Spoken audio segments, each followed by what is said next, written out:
Ingat, bangun aset dulu, gaya hidup itu nanti.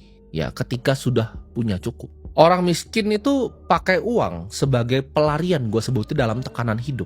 Jadi ketika hidup dia dianggap stres, dianggap sulit, uang itu dijadikan pelarian. Oh boleh dong saya self reward, oh boleh dong saya belanjain diri saya sendiri. Saya pengen deh belanja sepatu yang saya pengen deh belanja tas yang saya pengen deh belanja baju yang saya udah impi-impikan buat saya pamerin di temen lu yang sebenarnya nggak peduli, dan malamnya mereka semua udah lupa sama tas baru lu itu. Nggak ada yang peduli. Pembelian orang miskin itu semuanya, ya menurut gue pribadi, itu hanya efek dari pencarian validasi sosial. Mereka gengsi nggak punya mobil. Kalau gue di posisi yang lagi merintis, gue naik Gojek, naik Grab setiap hari nggak masalah. Gue tidak punya gengsi. Zaman gue masih jadi wedding organizer, gue keliling-keliling jadi agen properti. Gue naik ojek biasa-biasa aja gitu. Kalau perlu ke Jakarta naik Transjakarta nggak masalah. Gengsi di mana? Uang gue ratusan juta waktu itu naik Transjakarta.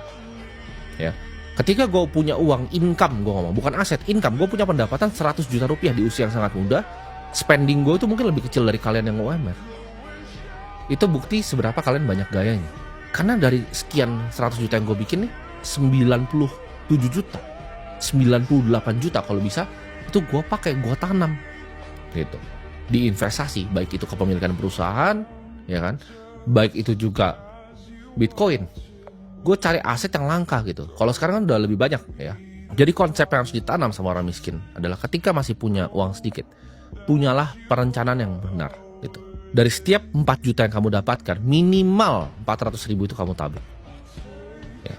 800 ribu lebih baik, 1 juta lebih baik pasti. Jangan dipakai untuk aneh-aneh, jangan dipakai hanya untuk kesenangan semalam, jangan dipakai hanya untuk kesenangan sesaat. Orang miskin tuh kebanyakan pasrah, gue sebutnya pasrah sama nasib. Ah dia mah orang kaya pasti jahat, ah dia mah orang kaya begini, saya ini miskin karena papa saya miskin, ada hutang. Mereka itu alasannya segudang ya. Gue itu datang dari minus ya. Gue datang dari orang yang bayar ya. Gue ditempatin di sekolah yang orang bilang menengah ke atas, dan gue harus bayar sekolah gue sendiri. Gue harus bayarin kuliah cici gue harus bayarin sekolah adik gue harus bayarin kuliah adik gue. Jadi nggak ada alasannya gitu, nggak ada alasan sama sekali menurut gue, karena ini semua tuh cuman perbedaan pikiran. Kalau lu mengerti apa yang gue mengerti, pasti hidup lu berubah.